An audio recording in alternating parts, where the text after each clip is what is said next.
people like me. You need people like me so you can point your fucking fingers and say, that's the bad guy. That's the bad guy. That's the bad guy. That's the bad guy. That's the bad guy.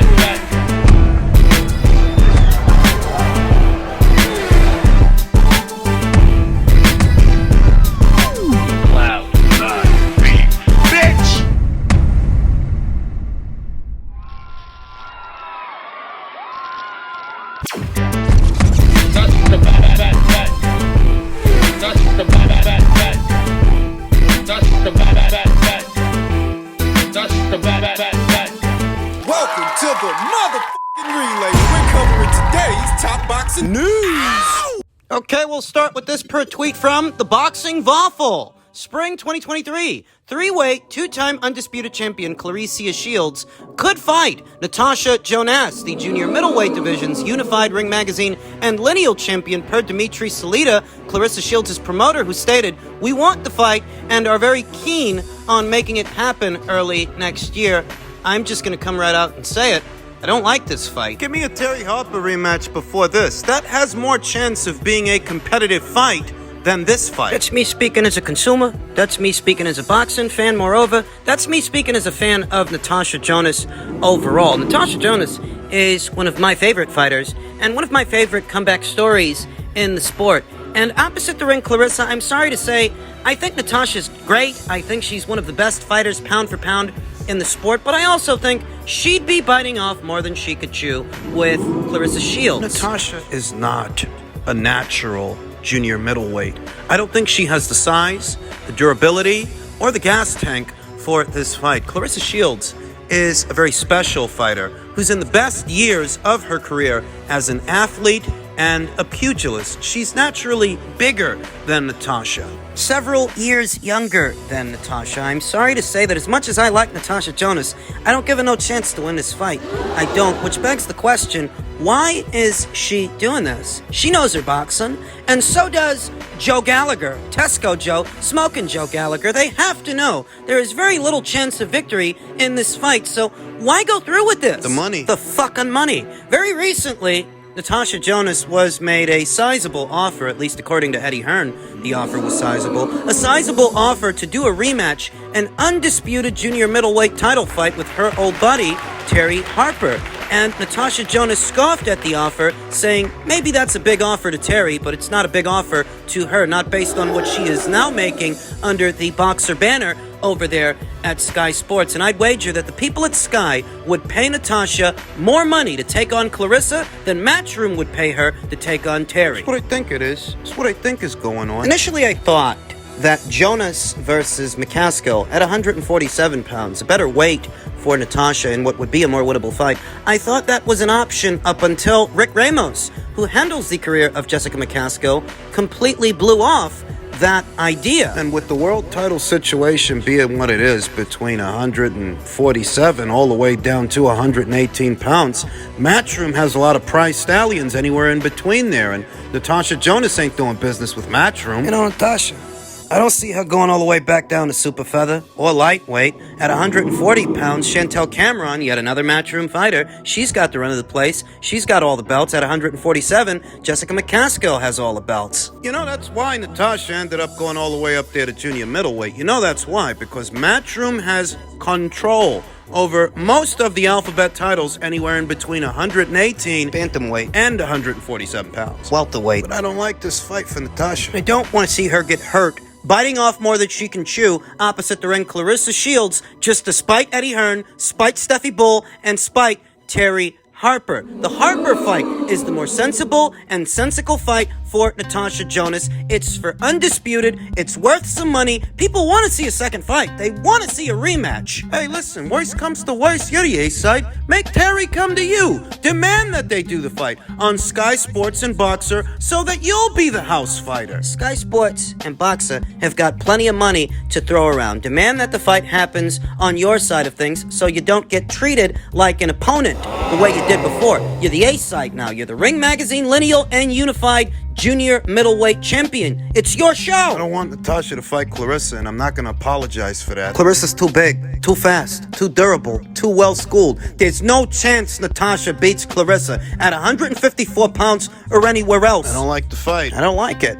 Give me Shields versus Marshall, too. I mean, Clarissa Shields demanded that if there is a second Marshall fight, it has to happen in America. But if she were going to fight Natasha, it wouldn't be in the States. It would be in the UK, as it would be, once again, Boxer and Sky Sports footing the bill. If you're willing to go to the UK for Natasha, why not go back to the UK for Savannah? The money's just as good. If anything, it'll be better. It just doesn't make sense, not to me. The most sensible fight for Clarissa is a Savannah Marshall rematch, and the most sensible fight for Natasha is a Terry Harper rematch. And I just hope that... It's not official, you know. That's just Dimitri Salita expressing an interest in the match. I pray that they're not actually already in the process of making this fight, because I don't like it. I don't like the fight. I don't want to see it. I think it's a terrible idea. The whole thing. All of this despite Steffi Bull and Terry Harper. You know, I understand Natasha Jonas wanting to make him sweat a little bit, make him work. I get that. Now we're talking about a Shields fight in place of a Harper fight? That's a terrible idea. Sorry, I hope that fight doesn't happen. Men's welterweight news. On the heels of Terrence Crawford's latest title defense, Golden Boy Promotions' welterweight Blair the Flair Cobbs believes he'll run through Terrence Crawford. Yeah, and I'm the fucking tooth fairy. Well, you can't fault the man for backing himself. That is the name of the game, after all. You have to believe in yourself, even when nobody believes in you. And I don't think anybody believes Blair the Flair can beat Terrence Crawford. In any event, in spite of Crawford moving down his competition, Cobbs believes that if he were just given the chance, he would put an end to Crawford's title reign. It looks like an ass-whooping that you ain't ever seen before, said Cobbs during an interview with BoxingScene.com when asked how a showdown between himself and Crawford unfolds. You couldn't bet on it because most people would end up losing their money betting against me. We don't know what's about to happen. I don't. Thurman versus Spence hasn't been officially announced, though most people feel that the fight is underway, even if an official fight date has not been announced yet. That's what everybody thinks is next. I'm no wide-eyed optimist. I'm not that idealistic to believe that, negotiations are going to pick up where they left off between Terrence and Errol? Do you think I'm at all surprised that here, 5 years later, that fight still hasn't materialized? I'm one of the guys that has been telling you, year after year, I'd be surprised if they ever fight. What's this got to do with Black Cobbs? Things don't pick up where they left off between Terrence and Errol, and those two guys don't fight. What's Terrence gonna do? If he don't retire, he's gonna need somebody to fight. Just so happens Golden Boy Promotions, they got one or two welterweights that he can keep busy with. Black Cobbs is one of them. Another is the guy that beat Black Cobbs, Alexis Rocha. Two guys that aren't on Terrence Crawford's level. Terrence Crawford spanks of both of those guys. I think he does. I'm not optimistic that things are going to pick up where they left off between Terrence and Errol. And if they don't, and Terrence is still around, and he's still a champion, maybe he can enter into a multi-fight partnership, a multi-fight deal with Golden Boy Promotions, because Golden Boy needs fighters. They need champions. They have a major broadcast deal. Terrence's engagement with Black Prime as a platform was a one-and-done engagement. It's not a multi-fight deal, multi-fight agreement. He's still a network and promotional free agent. And while he might have aspirations of cornering an Errol Spence Jr. fight or a Jermel Charlo fight up there at 154 pounds, he'd have to deal with the same people to try to get the both of those fights done. And so far, he hasn't had much luck. So what are the odds that the situation will change and be better next year? Just bouncing ideas around. If he don't get nowhere with those guys, if the situation don't change, why don't he go over there to Golden Boy, enter into a deal with them? They need fighters, they need champions, and he needs a platform. Something's got to give. Something's got to happen if the Spence fight don't. To be honest, what are the odds that either Black Cobbs or Alexis Rocha are going to get to fight for an alphabet title anyway? Those guys are just out there on the outskirts, floating around. This way, you get those guys a title shot, and you get Terrence. You get yourself a champion, a pound-for-pound fighter on the platform. The story is that Golden Boy Promotions has won the rights to Virgil Ortiz versus Stanionis. The winning bid was somewhere around $2.3 million to secure the rights to the WBA regular title fight. That news broke about 2 or 3 days ago. The ordered Stanionis versus Virgil Ortiz WBA regular welterweight title fight has landed in Golden Boy's possession after posting $2.3 million during a purse bid hearing Monday afternoon. The bid outpaced TGB Promotions, who submitted an offer for $2.1 million as the lone other participant during the session, which took place as part of the WBA Centennial Convention at Caribe Royale Resort in Orlando, Florida. Stanionis is entitled to 75%. That's $1.7 million of the bid as the defending title holder. The remaining 25%, just a little over $500,000, close to $600,000, will go to Ortiz as the mandatory challenger. Based on that purse split, I wondered if the fight would happen because Stanionis, Richard Schaefer's fighter, is set to make most of the money, 75% of the winning bid, and that was a hefty bid to begin with, over $2 million. The fight was ordered November 18th and given a 30-day free negotiation period for a fight that is officially due to take place by January 16, 2023. Stanionis was represented by promoter Richard Schaefer's Probellum, as well as manager Shelley Finkel and TGB Promotions on behalf of Premier Boxing Champions. Ortiz fights for Golden Boy Promotions and is managed by Rick Merrigan. Both sides pushed for the WBA to enforce their specific status, though for separate fights. As previously reported by BoxingScene.com, Ortiz petitioned the WBA in September to order a fight with Stanionis as the sanctioning body's mandatory challenger. Meanwhile, Stanionis pushed for a title consolidation clash with WBA super champion Errol Spence Jr., the unbeaten DeSoto, Texas native who also holds WBC and IBF titles. Stanionis spoke up on having the fight ordered once plans collapsed for a discussed undisputed championship between Spence and WBO welterweight title holder Terrence Crawford. Stanionis was joined by unbeaten welterweight contender Jaron Boots Ennis, who sought to have his IBF mandatory status enforced for a similar fight. Neither were granted that wish, with both entering separate secondary fights. It seems that the powers that be are enabling Errol Spence Jr. to continue to give the both of those guys the runaround, but they can't hold them off forever. Stanionis is the one who really got screwed in all of this because he actually agreed to step aside. He was supposed to get a shot at Ugas, and he agreed to stand down on the premise that he would get to face the winner of Ugas versus Spence, and you see how that worked out. Ugas versus Spence took place earlier this year. Now, he doesn't get the shot at Errol Spence Jr., and he is instead being ordered to take on Virgil Ortiz, who in all likelihood is going to beat him. The WBA really stuck it to that guy. Despite the sternest efforts of Stanionis, the WBA instead approved a request filed by TGB Promotions' Tom Brown on behalf of Premier Boxing Champions for Spence to bypass Stanionis in favor of a WBC mandatory title defense versus former unified titleist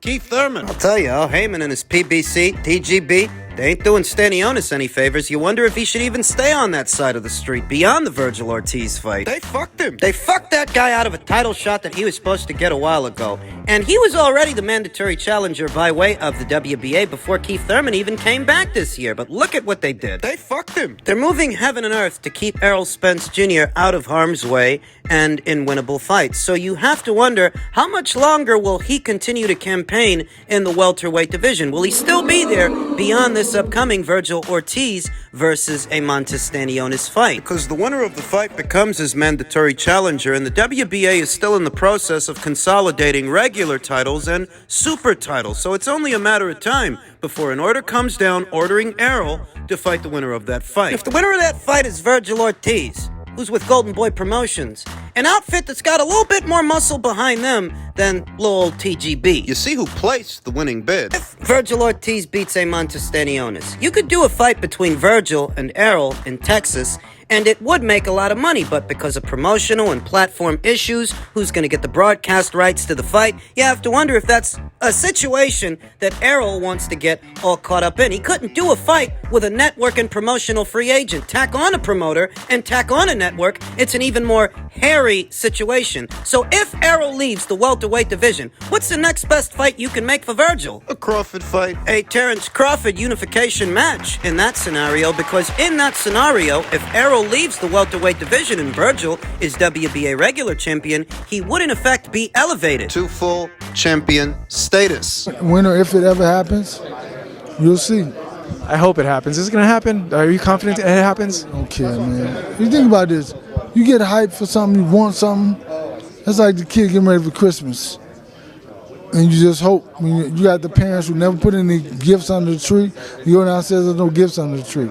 So it's like basically the fight you saw last Saturday, snatched all the gifts from under the tree. So do you even care about Christmas anymore? Yeah, you always look forward to Christmas every year. You know, but we're smarter than that now. We realize that one time you didn't get them, you may not get them anymore. I don't care about it because it's like, hey, it was a big deal. So I don't know. Who knows? Oh man, you bummed me out. I want to see that fight. I think the whole world wants to see that fight still. You should. I don't know what to say. I don't know what to say about it. I wanted to see it also. But I can't. You can't make. I don't know. But Okay. That is Derek James, Errol Spence Jr.'s trainer, who appears to be backpedaling. Why would this past weekend's fight in any way affect the Errol Spence Jr. fight for next year? Sounds a lot like he's just rationalizing reasons not to revisit talks, which is what I've been telling you guys. I'm not optimistic that talks for that fight will resume. If and when they don't, Terrence is going to need somebody else to fight. Stanionis, Virgil Ortiz, they'll be lucky if they can get Errol's time of day because they moved heaven and earth to put him in the ring in a safer fight with Keith Thurman. People are still trying to sell you this dream that Keith Thurman is in any way, shape, or form the same fighter today that he was yesterday, approximately 4 or 5 years ago. A fighter who, by the time that he ends up in the ring with Errol Spence Jr., will have fought approximately once in the last 3 years. Think about it. He sat out all of 2020, sat out all of 2021. He came back earlier this year, around February, but by the time he gets in the ring with Errol, it'll be February of next year. The both of them have only fought once in the last 2 years, but Keith, He has managed to be just a little bit more inactive than Errol. He sat out all of 2020, where Errol fought Danny Garcia in late 2020. Keith Thurman is a quasi-retired fighter, and it's not a coincidence that they moved heaven and earth to put Errol in there with a quasi-retired fighter instead of the guy they promised the title shot in a Stanionis. So based on that, how confident are you guys out there that talks will resume for a Crawford versus Spence fight? How confident are you based on Derek James' own words and strange parallels? Something about Christmas and somebody stole the presents and you gotta rotate the tires and replace the caliper. Car needs an oil change. You know, if you get stuck in snow, you use kitty litter to put that under the tire. What the hell does any of this have to do with Terrence Crawford, you ask? Well, I'm just making the same tenuous associations that Derek James made with Christmas and presents being stolen. As stated, if Errol moves up, Terrence is going to need somebody to fight, and so is Virgil. A fight between them? Well, that makes a lot of sense to me. If Virgil's elevated to full champion, they can unify.